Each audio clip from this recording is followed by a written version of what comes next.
Sean Combs was born on November 4th, 1969 in Harlem, New York City. Raised by his mother Janice Combs in Mount Vernon, who was a model and teaching assistant. His father Melvin Combs served in the U.S. Air Force and was an associate of convicted New York drug dealer Frank Lucas. With all his criminal activity, Melvin was shot at the age of 33 while sitting in his car when Sean was only 2 years old.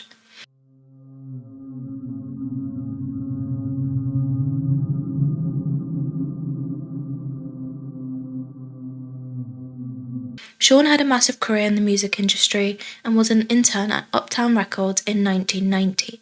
He was recognized by many artists as he grew.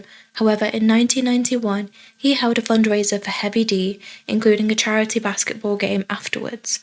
But this led to a tragedy, killing 9 people in a stampede due to overselling the event. He was shortly fired from the studio in 1993 and then created his own label. In December 1999, Sean and his then-girlfriend, singer and actress Jennifer Lopez, were allegedly involved in a shooting incident at a New York nightclub where 3 people were injured. He was later charged with 4 counts of illegal gun possession and 1 count of bribery.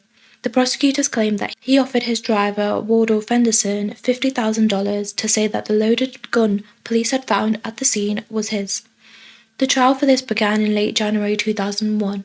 However, on March 16, 2001, he was cleared of all charges, as was his bodyguard, Anthony Jones. At the time, he had a protege, a young rapper, Jamal Barrow.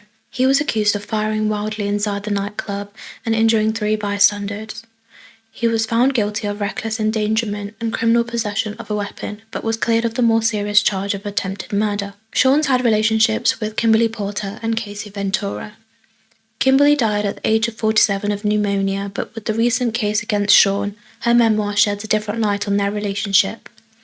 It explores abuse and violence and describes a series of partner swaps and sexual experimentation with several different celebrities. It even goes as far as her predicting her own murder as she becomes ill, messaging one of her friends saying he got me. People close to her don't believe this memoir, saying her death was natural and this is all fake.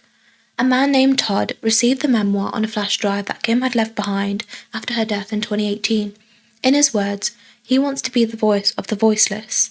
The book eventually got pulled from Amazon after her kids sent out a statement addressing the falsity of the book. Casey and Sean's relationship goes back to 2006, where she released her own album under his record label, Bad Boy Records. Then a year later, in 2007, they began their relationship. However, this wasn't confirmed by them. At the same time, he split up with Kim around July 2007. Casey and Sean continued to be seen together at events, but still did not publicly confirm their relationship until 2012. Then comes the engagement rumours around 2014, but they briefly broke up around 2016 as he was seeing a model around the same time as Casey. In 2022, Gina said, "I was young and naive, I didn't know better.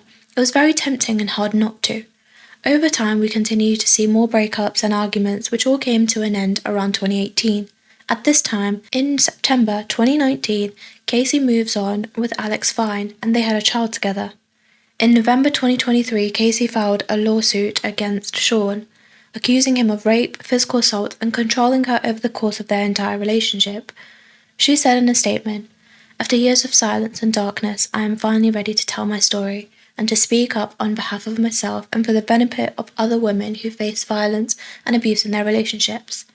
With the expiration of New York's Adult Survivors Act fast approaching, it became clear that this was the opportunity to speak up about the trauma I've experienced and that I will be recovering from for the rest of my life. Sean denied the allegations and they ended up settling privately. Then comes the video in May 2024. He was heavily criticised on social media, and he posted an apology on Instagram, which honestly wasn't even good enough. Not even a week later after their settlement, 2 other women filed civil lawsuits accusing him of sexual abuse. One victim argued he drugged and raped her in '91 and then distributed the footage without her consent. The other victim said Sean and Aaron Hall, an R&B singer, sexually assaulted her and a friend in the early 90s. Days later, Sean physically assaulted her when she was just 16 years old at the time, while trying to stop her from speaking out. Aaron Hall made no comments on this lawsuit. Both cases are still going. Another suit was filed on December 6th, accusing him of raping a 17-year-old in 2003.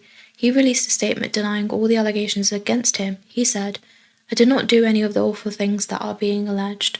For the last couple of weeks, I have sat silently and watched people try to assassinate my character, destroy my reputation and my legacy. Sickening allegations have been made against me by individuals looking for a quick payday. The cases continue to grow against Sean. In February 24, producer Rodney Jones filed a federal lawsuit accusing Sean of sexually harassing and threatening him for more than a year. Then in September, Dawn Richard sued Sean for sexual assault and withholding pay, among other accusations. An employee of Sean came forward in September as well in her lawsuit stating that Sean and his head of security raped her in 2001 when she was 25 years old. In late March 2024, Department of Homeland Security conducted a search of his homes in Los Angeles and Miami. One of his attorneys commented after the raid, "This unprecedented ambush, paired with an advanced, coordinated media presence, leads to a premature rush to judgment of Mr. Combs and is nothing more than a witch hunt based on meritless accusations made in civil lawsuits." 6 months later, September 2024, the federal authorities arrested Sean in New York on multiple charges, including sex trafficking, forced labor, drug offenses, kidnapping, assault, and obstruction of justice. He pleaded not guilty. On October 1st, 2024, a team of lawyers filed over 120 lawsuits covering assaults that took place during the 2000s and 2010s. Victims were both female and male, and at least 25 of them were minors. One of the attorneys, Tony Busby, reported that most of the assaults took place in New York. Half of the alleged victims reported their assaults to the police, a doctor, or the FBI. Some claimed that they had been drugged or offered money.